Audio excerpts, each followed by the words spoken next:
Good afternoon.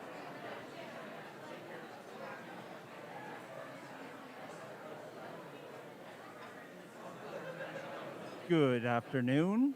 Please take your seats as our program will begin shortly.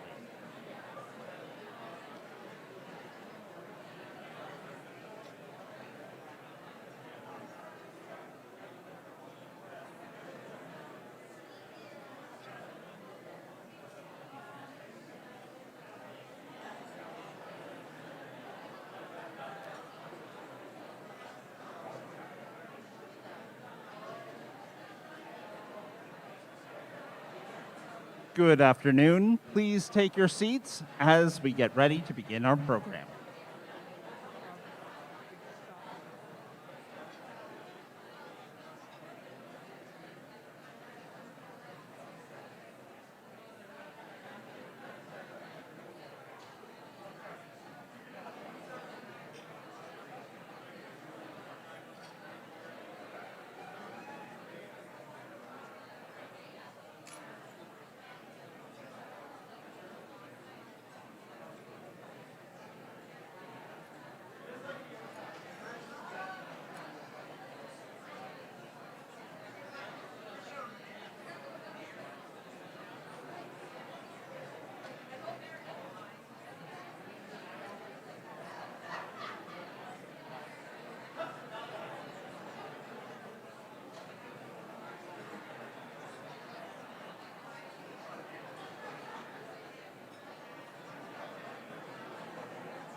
Please welcome to the stage MORPC Director William Murdoch.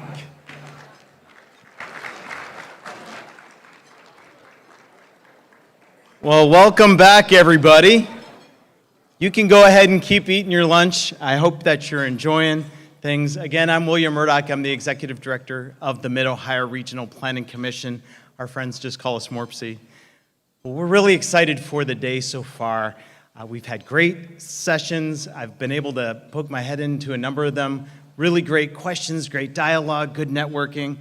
And Dana Borland, we thought, was just a fantastic keynote. I hope you're getting as much inspiration out of today's summit as I do. And one thing that might surprise you if you've come to a number of these, this is our 15th year having an environmental summit. Every year, even the pandemic year when we did it fully virtually, we've had hundreds of community leaders and professionals just like you coming together to share best practices and do more. And I think this makes Central Ohio one of the best places to be if you want to work on sustainability in the country. And now we're all facing so much urgency in this work. With the urgency of climate and the pressures of growth, I know that if you're like me, you feel that pressure that we have so much more to do. And that's why I'm so grateful that we have an incredibly dedicated team of sustainability professionals and more at MORPC working with me and supporting me, and I think they're leading with their work in Central Ohio. So thank you to my team for the great work that they do. If you've been following it, you know that our regional sustainability agenda highlights all of our efforts for Central Ohio. It lays out the goals ahead. You can actually follow those goals too if you get on our sustainability dashboard to track our progress. And today's summit, that's our signature event where we want to make sure best practices and sharing and collaboration happen too. I also hope that today's event strengthens your resolve to connect with each other, to act on what you learn, and I think especially to get everybody to the table, especially those who are missing from the sustainability discussion. You know, at MORPC, we strongly believe that the region needs to pull together to tackle big challenges, and sustainability is certainly a big challenge. And it's really important to pull together because this is such an unpredictable, challenging time. We're in a pandemic, one that's touched every part of our lives and our work, and it's also exposed the inequities and racial disparities and so much more in our community. When you combine this with the protests and the actions we've seen in the last year in the wake of the murder of George Floyd, well, we're at an inflection point. And we want to emphasize that. And like many of you, we've taken a really hard look at our own efforts. We want to ensure that our work in sustainability removes barriers and improves access in historically marginalized and underserved communities. Our members, our local governments, they're taking action too. And if you haven't seen it, many Central Ohio communities have declared racism as a public health crisis in the last year. It's also an environmental crisis. And that's why we've worked so hard to make sure we're being more inclusive and more intentional than ever in our work about planning for our increasingly diverse region. I will admit, we have a lot more work to do, a lot more work, but we've woven this value into every aspect of our work, especially in that regional sustainability agenda. And MORPC's team is taking equity as a priority as we're looking at environmental issues big to small. And on a personal note, if you know anybody on our team, you'll know what I mean when I say this. I continue to learn from them, and I'm inspired by their work, and I hope that you are too. So let me share some examples of that work, and let's start with Central Ohio's most often talked about urgent issue, and that's housing.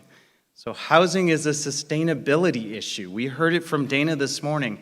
It's also an economic issue, an environmental challenge. It's an equity issue, and it became more urgent with the pandemic. And this is where MORPC's regional housing strategy comes in. This is a first for our region. This proactive, coordinated effort brought so many together, Franklin County, Columbus, and many, many others who researched the issues and developed over 100 actions and solutions. It also brought an equity lens to this issue in a way we hadn't done before as a region. And we even examined what applies differently in different communities, whether urban, rural, suburban. We looked at submarkets to make sure we could tackle those unique challenges. And we know that investments in housing investments in stabilizing housing, those are calls to action in the regional housing strategy. And I mention this because you know that our crew at MORPC is so invested in helping the most vulnerable with just that. And you met Robert Williams earlier today. If Robert was up here, he would tell you that weatherization and repair are one of the biggest, most cost-effective environmental actions we can take. There's so much impact it can have, both from climate to personal safety, and there's a lot more that we could do in our community. All of this is on the backdrop of growth. Central Ohio is growing. We are growing. We've added 250,000 people in just the last decade. Central Ohio is on target still to be a region of 3 million people. And I think what this growth means is how we think about housing and sustainability needs to change. To do it right, our region needs to invest in more and better options in housing, and we need to connect it with more and better options in transportation and to move around. We've got the research that backs that, and if you didn't make it to the session earlier, we call it Link Us. So if you haven't heard about Link Us, it brings MORPC and CODA and Columbus and Franklin County and many others together to build on all those things you've heard us talk about in the past, those plans, Insight 2050 or CODA's Next Gen. But here's the kicker, and I say this as the leader of your Regional Planning Commission. Link Us isn't a plan. Link Us is about implementing real solutions, and I know that we're hungry for it in this region. We think Link Us is going to do just that. It's going to help the whole region grow better as we grow bigger. It includes advanced rapid transit, better ways to move around. It creates more housing options and easier access to jobs. And again, our research confirms that this approach, the Link Us approach, is a sustainable one. It can help air quality, energy efficiency, and more. It improves safety. It also has equity at its core. And these investments that we're making with Link Us will help the whole region and lift the whole region up. Lincus is going to connect the region with these more sustainable options, but I want you to know too, let's expand the geography from Columbus on out. And I want you to imagine new connections from Columbus to Cleveland, Chicago, Dayton, Pittsburgh. That could be really transformative. And if you're wondering, we're working on that too, and it's much more sustainable to have these connections. So we are planning to connect to these other regions with passenger rail. MORPC and partners are currently working with Amtrak to help Central Ohio connect to the nation's passenger network again. Now, I know if you've been here a while, you might be skeptical. But if you are skeptical, I'm telling you, you shouldn't be, because Columbus is the biggest potential new market for passenger rail in the country. There's a strong, yes, it is. This means we have a strong business case. We have fewer options and connections. That sets us back with workforce. It sets us back with equity. It sets us back with sustainability. It's pretty clear we need more options. And why I'm so excited is not only have we done the planning and continue to do the work that we need to advance this, but we have a really great window of opportunity to get this investment moving. If you haven't followed it, there's major potential funding in the bipartisan infrastructure bill. This is a once-in-a-generation opportunity, and MORPC and its partners in Central Ohio, we are ready to take advantage of that opportunity, and if you want to get involved and help, know that this is coming at us really soon. We're moving forward on trails, too, and more than ever, you know the importance of trails in providing safe and healthy recreation, and that's where what we call Central Ohio Greenways comes in. If you don't know it, we have a trail network that is incredible. 230 miles across the region, 12 million miles of travel happen on this network every year. And we're not thinking small. We have a vision for 500 more miles of trails. But one thing that's really important when we think about that is how we get started on next steps for those 500 miles is really important. That's why we've just completed what we call a trail prioritization study. And we've identified the investments that are going to have the greatest potential impact on those things that we really care about: quality of life, equity, environmental protection, development, health. If we start there with our trail investments, it will strengthen the whole network and the whole region. You know, as planners, sometimes it's easy just to focus on connecting those lines on the map, and to the full table of planning students to my left, that is an important part of it. But it's really important to think about how trails impact the community. We also think that it's good to think about how trails can be fun. And so our team has done some really cool things. Let me tell you, we've partnered with Experience Columbus on a trails passport to encourage people to check out our system. We've also kicked off a fun initiative, and you might have caught the session on this, called Trail Towns, which help smaller communities build on trail tourism and active transportation. And we went further with Rapid 5, and I know you saw the video this morning. We're really proud of the effort and appreciative of the recognition. But Rapid 5 asked a really important question. What if we built our Greenways system to create the largest interconnected park in the country? And if we went further and made it improve water quality and conservation and created opportunities for sensitive development and small businesses? That's different, and that's exciting, and that's what the partnership with the Urban Land Institute, Columbus, and so many others delivered on with a vision through this design competition earlier this year. It was compelling. It honored equity and history and culture and nature and connectivity. And I'm going to stop there because you're going to hear a lot more about it from Dr. Kirsten Carr later in the program. We're so proud of this effort. When we talk about Greenways, we can't forget about water because it's at the heart of it. And our team at MORPC is very focused on water quality because it's such an important factor in everything from a healthy ecosystem to human health. Preserving and improving it is a top priority.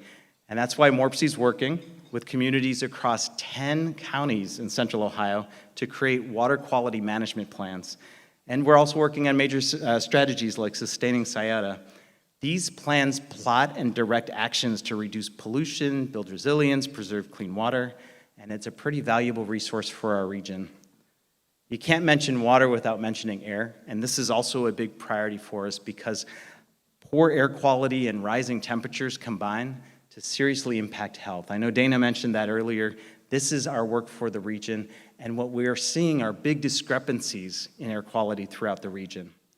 We want to understand this better so that we can take action, and I'm really excited because we're placing new technology monitors across the region to determine what neighborhoods might be impacted more when it comes to air quality and higher air pollution levels. Better information means bigger impact on those who need it most. We're also working on everything from reducing emissions to energy. That's where transit and electric vehicles and renewables come in, and MORPC and Franklin County and others are now Soul Smart certified, say that 2 times, to work on solar and to help our region make that transition. And there is so much more that I could talk about. But if you step back a little bit, you're gonna see a thread that's common to all the work that's happening in these efforts, and that's leadership by local governments. Our communities in Central Ohio are so focused on sustainability, and we see that clearly in our work. We have something called Sustainable 2050. So if you're skeptical, you shouldn't be, because we have 35 local governments, townships, cities, counties, villages, who are working together to measure their progress on sustainability, to share best practices, and to push each other harder. In fact, 19 of those communities have gone through a rigorous certification process so that they can demonstrate their achievements, benchmark against their peers, and challenge themselves to do more. It is really, really impressive. And for those communities here who are part of that, you know that's hard work, it's meaningful work, and we appreciate you. You know I could talk a lot more about sustainability, but this is just some of that work. And let me close by just saying this. We need to raise our expectations about our future in Central Ohio. We should expect to grow in a way that's more sustainable. We should expect more options in transit and housing and environment.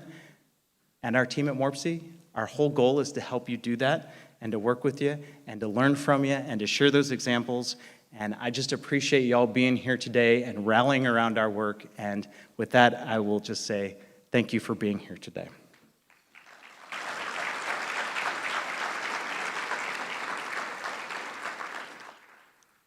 But we're not done. We're about to get to the most fun part of the summit, and this is a tradition, our Pecha Kucha speakers. If you haven't seen this before, compelling stories, lots of fun, and no slowing down. When you see the individuals come up here, know that they get 20 slides that are only up for 20 seconds apiece, and they move whether they're ready or not. And we're really excited because they have some really great stories to share. And to get us started, I'm going to welcome Brandy Whetstone, who's MORPC's Sustainability Officer, up to the stage. Thank you, everybody.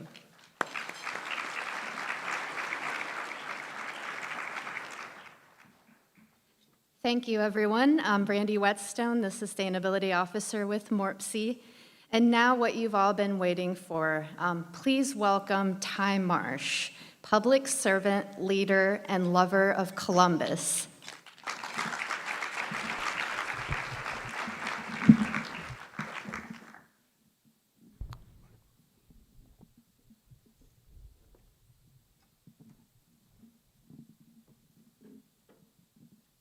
Good afternoon. MORPC estimates that over the coming decades, our population in the region will grow by over 1 million people. Franklin County, the area served by SWECO's population growth will go over 450,000. While there's appropriate focus on the gross impact on housing, transportation, and infrastructure, we must also need to realize the impact on the waste stream. SWECO estimates that 600,000 additional tons of waste per year will be generated in Franklin County alone. How will we manage that increase of waste so that our community can continue to grow, to prosper, and also to ensure environmental sustainability? That's our challenge and opportunity. Let's start with the basics. Do we have enough landfill space to accommodate this increase? The short answer is yes. Our landfill has 43 years of capacity remaining, far better than many other regions that must now focus on expanding their landfills rather than increasing their recycling. But simply having landfill capacity is not enough. We must become more sustainable by recycling more and doing so in a way that enhances the environment and improves the economy. We can and we should have both. Here's an easy place to start. Did you know that 76% of all the waste materials going into the landfill could be recycled? That's over 800,000 tons of recycled material being thrown away. The positive consequences of diverting this material from the landfill and recycling them into new products are enormous. What would be the impact on the environment if those materials were recycled? Simply stated, it would have a direct impact on reducing carbon emissions and slowing climate change because landfills are major emitters of methane gas, a major source of carbon emissions. The more you recycle, the more material is landfilled and the less methane gas is produced. If you want to reduce carbon emissions, recycle more. What would be the impact on our economy if the materials were recycled? There are nearly 400 companies in Central Ohio that are in the recycling business that employ 5,000 employees and have a direct impact of $2 million. It's a major industry in Central Ohio. So when you recycle, you're doing more than just helping the environment, you're supporting local jobs. Here are some examples of SWACO's successful sustainability projects that enhance the environment and grow the economy. I want to start with our landfill gas to energy project. I just talked about methane gas being produced at landfills. SWACO is not an exception to that, but what is exceptional is we capture and recycle that gas. It's piped and sold to local companies for use as a renewable energy source. As a result, our air is cleaner because we don't emit the gas. Local companies have a renewable energy source, and SWACO generates revenue from the gas sale, which offsets your cost of waste disposal. And by the way, this program helps us reach our goal of a reduction of 64% of carbon emissions by the year 2032. Another example is a solar park on a closed landfill along I-71 south of downtown where the Phoenix Golf Course used to be. When completed, it will produce 50 megawatts of renewable energy, enough electricity for 5,000 homes. And when completed, will be the largest solar project of its kind on a closed landfill in the United States. And we just announced the green energy. Thanks, but you're going to throw up my whole schedule here, so sorry about that. We just announced the Green Energy Park on our 350-acre site that will remanufacture recycled materials and convert them into new products. The park could generate over 2,000 jobs, $350 million in investment, and more than $3 million in revenue. Excellent examples of environmental and economic growth are occurring in our communities through sustainable actions. Hilliard-based Advanced Drainage Systems is the second largest recycler of plastics in the United States. Dublin-based Wendy's will sustainability source all customer-facing packaging by the year 2026. And Whitehall is implementing a new volume-based waste collection system that creates an incentive to recycle more. My point is this: demand for recycling is increasing and sustainability practices are growing in households, schools, and businesses and communities, and doing so in exciting ways that benefit our environment and our economy. Need further confirmation? When Amazon selected Columbus as one of the finalists for its headquarters, they asked about sustainability and recycling because it's a workforce attraction issue. These are now factors in business relocation and investment decisions. Yet despite the tremendous advances we've made in sustainability and recycling, we still have a long way to go. Site Selection Magazine, the publication for economic development professionals, recently released its rankings of top national regions for sustainability. Toledo was 1, Cincinnati was 3, Indianapolis 8. Surprisingly and shockingly, Columbus didn't make the national list of top metro regions for sustainability. In fact, it didn't even make a top rating in the Midwest. That's just completely and totally unacceptable, yet it's completely and totally changeable. So how do we improve and be a top region for sustainability and recycling? It takes vision and leadership. Vision that sees the opportunity and acts on it, and leadership that is coordinated, collaborative, inclusive, transparent, and committed. And that's my challenge to you, not just to be a part of the solution, but to help drive it. to provide and advance that vision and leadership. Because moving forward together, and only together, can we deservedly become the sustainable region that everybody in this room wants us to be. Thank you.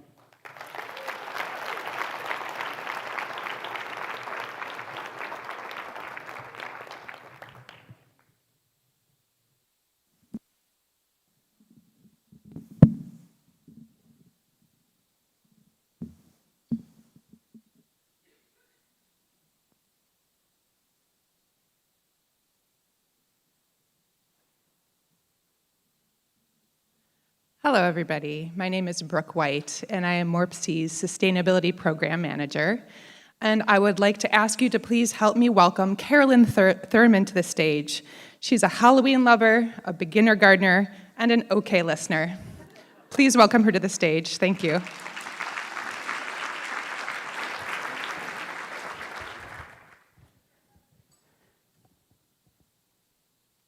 Hello, everyone.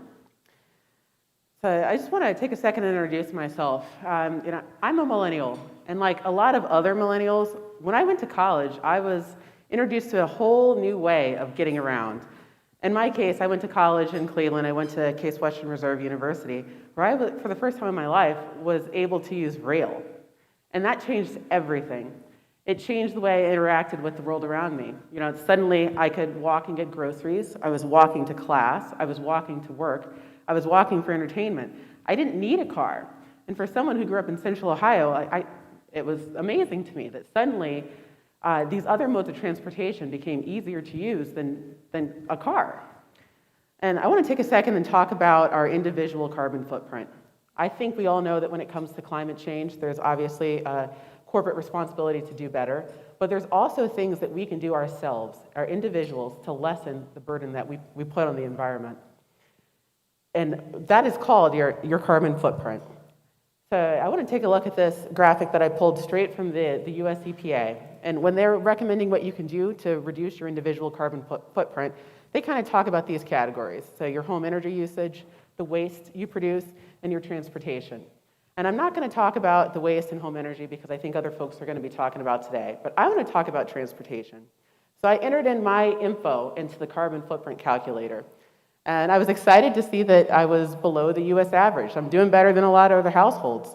But I want to draw attention to that first line and that second line on there. That second line on there are the recommendations that I could do to be better. There's no recommendation. And I want to talk about why that is. So I recently moved, but I want to talk about my old neighborhood for a while here. It had no sidewalks. So even though I lived in an urban area that I was near amenities, I couldn't actually access them. Without sidewalks, I couldn't actually get to where I needed to go. And in my household, we've got 2 kids, and that became a huge factor.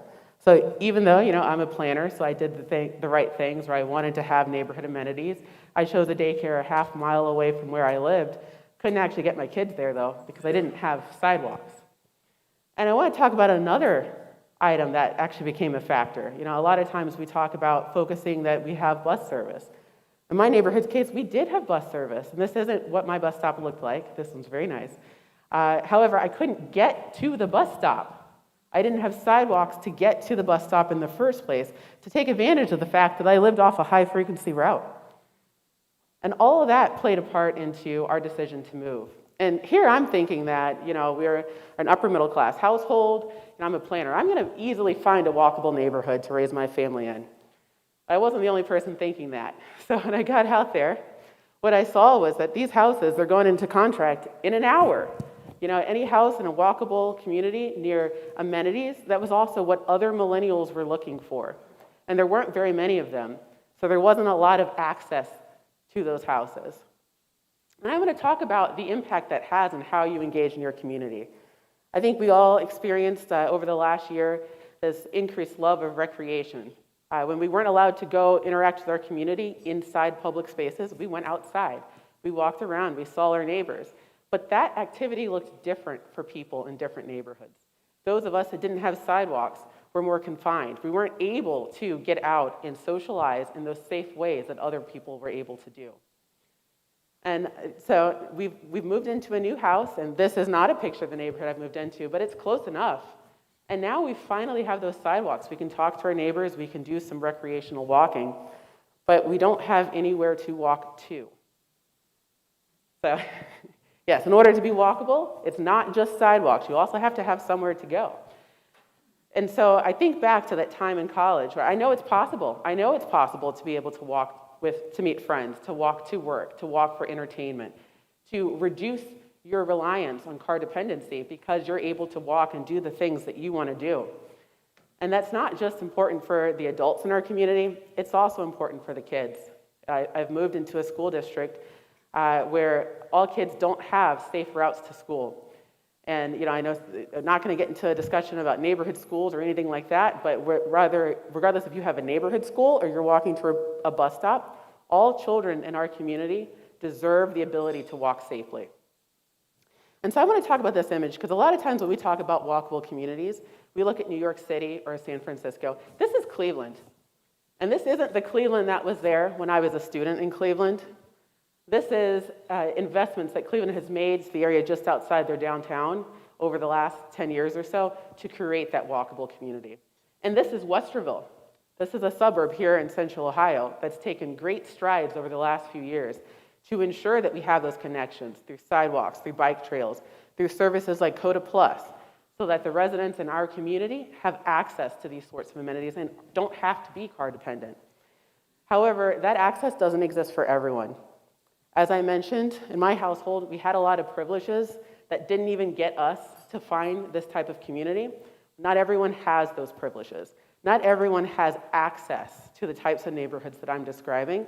Not everyone has access to reduce their car dependency. And one key part of that I want to talk about is the types of housing units that are available. When we were looking, it was overwhelmingly single-family houses that were in these neighborhoods. There weren't houses for other types of households who need that. And that includes smaller units for folks that want to downsize or people who are just starting out on their own. And it also includes accessible units for folks that need more accessibility inside their units themselves. And I want to end on this picture too, because with who we have in this audience, there's a lot of us who represent different organizations. We represent cities and villages and counties.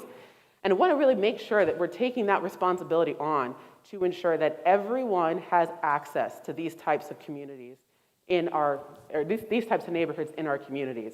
And I want to say that again, because when I say everyone, I mean everyone. It's up to us to ensure that we develop our built environment in a way that allows people to choose ways that they can reduce their carbon footprint, in this example, but to choose in general how to get into these accessible, walkable communities and be more sustainable. Now, the same way that we have put the effort to allow for recycling and composting and energy efficiency, we need to put that into alternative transportation as we're developing our communities. Thank you.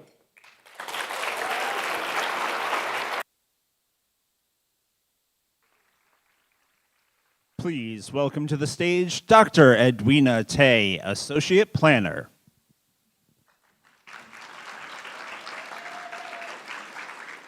Good afternoon. My name is Edwina Tay. I'm an associate planner here at the Mid-Ohio Regional Planning Commission, responsible for water planning and water management. Please help me welcome to the stage Jennifer Fish, resourceful, creative, driven.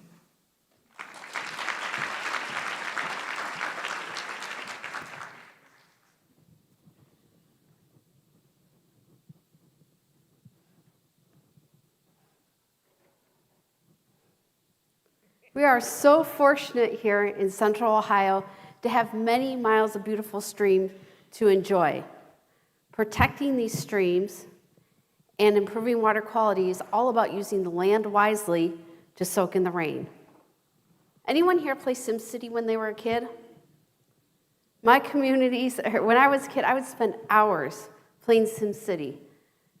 And I would always be planting trees, placing parks everywhere, and my communities weren't always sustainable because I'd forget the power plant or other infrastructure. But I did enjoy and envision living in a very green city. It's all about the hydraulic cycle. Remember in middle school when the rain would fall on the land, it infiltrates into the groundwater, evaporates into the air, it's taken up by plants and trees, or whatever's left off runs off into the rivers and streams. Now take that land, place it with parking lots, rooftops, compacted soil, take out the trees, create ditches that run the water more quickly off into the streams, fill in the floodplain. We now increase our stormwater runoff from 10 to 55%. And the water, as it goes across the land, runs across the land, carries the pollution and the litter directly to our streams and rivers without any filtration, without any treatment. This water increased runoff also increases flooding and increases severe erosion in the streams. This can be a nuisance and sometimes a direct threat to property. In Central Ohio, we all know population is going to grow. But that population is going to be more roads, more compacted soil, more parking lots, more rooftops. Also, we know with climate change, we're already seeing more extreme weather events, more flooding where we have never seen flooding before. And we'd like to think that our policies and our regulations are going to help mitigate this. But remember, when we develop those policies and regulations, it is based on the need, the political will, and past experience. We haven't experienced what we're going to be experiencing in the future. But the trends are clear. And with everything I know, if we do not do a better job at using the land to soak it in the rain, the future does not look good.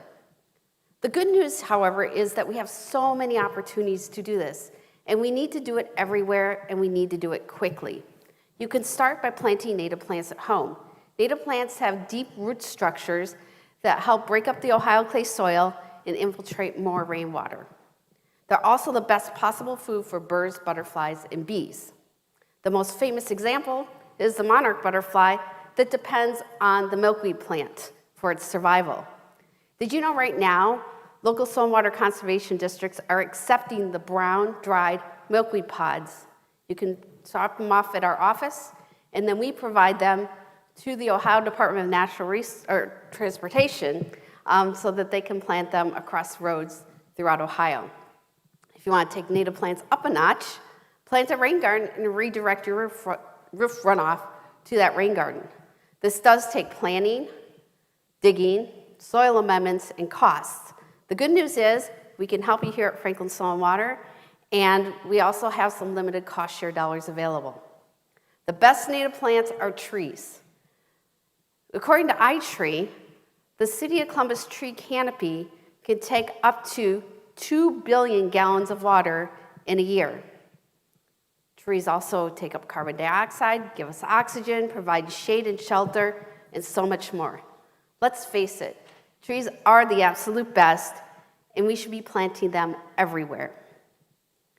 Even lawns can do a better job at soaking in the rainwater. A healthy lawn on top of 4 to 6 inches of topsoil can soak up twice as much rainwater as a lawn on subsoil. These healthy lawns also require less fertilizer, pesticides, and herbicides. If we can talk developers or home builders, if you're building a home, to replacing that topsoil to a 4 to 6 inches before establishing that lawn, you will have a healthier lawn that takes in more rainwater. If you want to get fancy, go ahead and install a rain barrel or a cistern to take up and store and reuse the water. A typical rain barrel takes up 50 gallons of rainwater. So if every roof in Central Ohio had a rain barrel, we could take up at least 10 million gallons of water during a storm event. Not to mention, you can also use your roof as a green roof or a blue roof to store, evaporate, and transpirate the water and keep it from running off your roof. If you're upgrading your driveway or your parking lot, consider pervious pavers, pervious concrete, or pervious asphalt. They can take up 3 to 8 gallons of water per minute per square foot. And sometimes you'll see in parking lots larger rain gardens called bioswales, and they too, when well designed, do an excellent job at soaking up the rain. And don't forget what Mother Nature provided us with wetlands and floodplains. If we can talk to landowners and developers before they put their plans on paper, we can find low-cost ways for them to develop the land and reduce their impacts on these natural rainwater sponges. So the goal here is to infiltrate water everywhere, expect green development above the state minimum standards, and restore and protect wetlands and floodplains. Coincidentally, next week is Stormwater Awareness Week. So this is the perfect time to plant a tree, plant a rain garden, install a rain barrel. Think about healthy lawns, learn about your community stormwater program, and if you need assistance, call your local stormwater conservation district, and we will be very happy to help.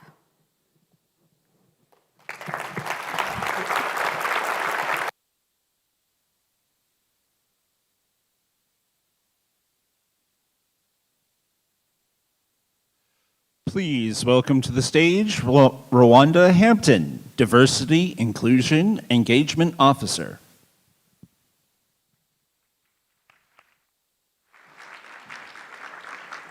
Good afternoon. My name is Rolanda Hampton, and I'm MORPC's Diversity, Inclusion, and Engagement Officer. Today, I have the pleasure of introducing to you the Compost Clubhouse Kids. Please help me welcome to the stage Cece Job, Green Teen, Composting Queen, and Earth Friends. Next, we have Emerson White, tennis enthusiast, optimistic and passionate composter. Manning Norris, avid computer hobbyist, loving cat owner, and incessant thinker. Lastly, Stella Jolly, avid reader, composter, and chicken whisperer. Thank you.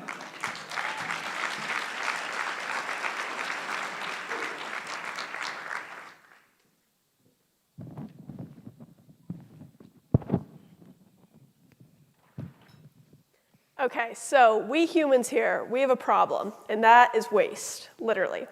So our waste is piling up in these landfills. It's just building on top of itself day in, day out, and we're the only organisms on Earth that create waste. Nothing else does it, from the smallest organisms living under rocks to the biggest fish. Nothing creates it but humans. So more than half of the material in our landfills in the United States is compostable. So that's our food scraps, paper products, vegetation, and some of it is still entirely edible. And unfortunately, in the landfills, it's living in an anaerobic environment, meaning there's no air for the food to keep breaking down. Now, in the United States, we have 60 billion pounds of food waste produced each year. And that's a very large number that I can't comprehend. So that's about 2 million school buses worth of food waste produced. So the next time you are stuck in traffic or dropping your kid off at school, annoyed by the buses, think of it full of food waste. Children like myself have visited the local landfills. We've seen the trash pile up in our cafeterias. We've seen the waste created at large events. And we know that it doesn't have to be this way. We've seen it all firsthand, like many people here have, but there's a change that's coming, and it starts with us. So we are asking you all here today to join us in helping to try save the world. We're trying to do it with one bucket at a time, and that's only able to happen through assistance from you guys. So, Earth is alive with trillions of microorganisms that decompose all matter into nutrient-rich, life-giving soil. Everything that lives gets repurposed and contributes to the growth of new life. That's where Compost Clubhouse comes in. We empower kids and their communities to divert food scraps and other biodegradable waste from our landfills and send it to the compost pile where it belongs.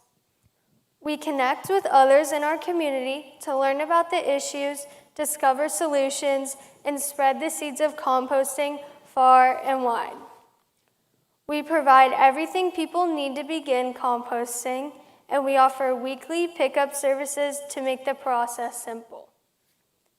We partner with schools, offering worm composters and compost buckets for lower schools and large containers for upper school lunchrooms. We provide resources, education, and activities to make composting educational, easy, and fun. When we think about the problem of waste, the solution is clear, well, more of a deep brown.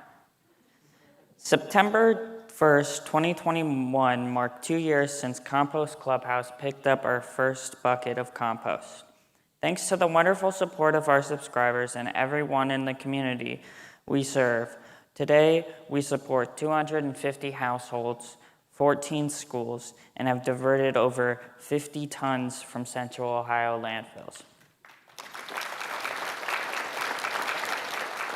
That's 7 African elephants or 4 school buses worth.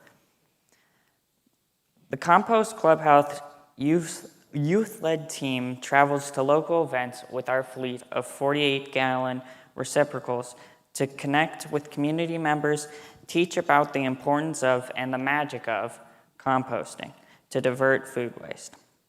We love visiting our local schools to get younger students excited about the amazing world of composting, making sure they're ready to be the next compost leaders. When we head to college, not only will we be able to share what we've built in our own community, we'll know we've left our clubs in good hands. Imagine how many gardens, delicious meals, and young forests have been made possible in just under a year. That's our mission at Compost Clubhouse. Small change, big impact. As we've shown today, composting is a simple way to make a huge impact. And we started Compost Clubhouse to make it even easier.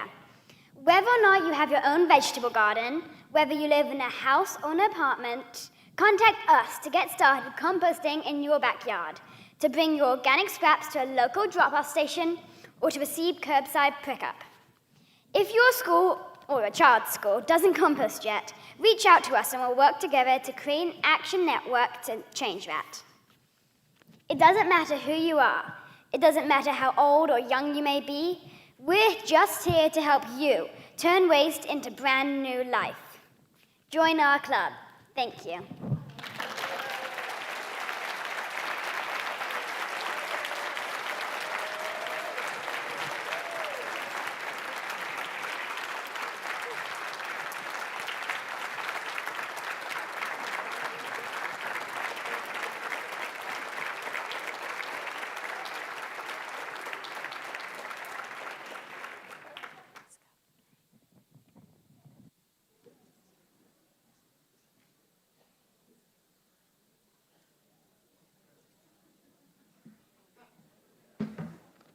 Oh my goodness, this was awesome. These are always my favorite presentation at the summit, and you all did a fantastic job. Can we please give all our presenters another round of applause? All right, before we end this plenary and head to the next set of breakout session, I would like to take the opportunity to talk a little bit more about Rapid 5. William talked about this already briefly during his opening remarks during lunch here. If you attended this summit this morning, you also learned that the Rapid 5 initiative got our collaborative reward, and it's very well deserved. So for those of you who haven't heard much about Rapid 5 yet, let me just tell you, you are missing out, and we will make sure that you know all about it after you leave today.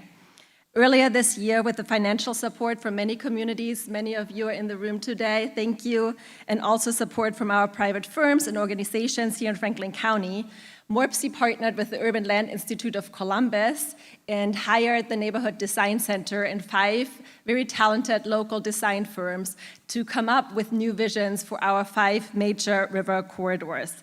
We basically asked them to think about how could these 5 river corridors in Franklin County be expanded into larger green spaces and better connected and activated to the community at large.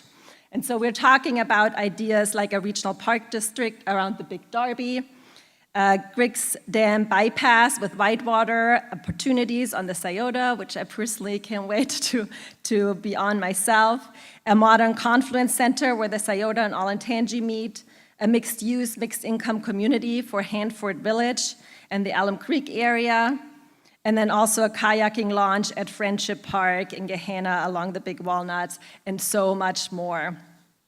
All of the designs and ideas are thoughtful, and they honor the stream's history, ecological life, and community around it. And most importantly, they address equity and access.